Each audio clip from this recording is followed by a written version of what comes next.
থালাটা ধরো, থালাটা ধরো।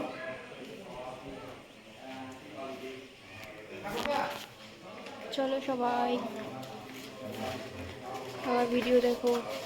এটা আমাদের গ্রামের শ্বশুরবাড়ির মন্দির। মন্দিরটা দেখো।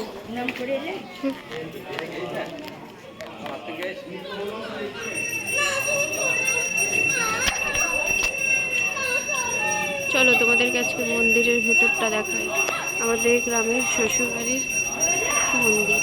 চলো, হচ্ছে খামারি কালী মা। খামারি কালী মাকে দেখো, সবাই একটু প্রণাম করে নাও। ইনি 350 বছরের পুরনো এই ঠাকুর, খামারি কালী মা, খুব জাগ্রত। তুর্কি আক্রমণের সময় এই মায়েরকে পাওয়া যায় মাটি থেকে। সবাই প্রণাম করে নাও। বলো আমাদের গ্রামের মন্দিরটা তোমাদের কেমন লাগে?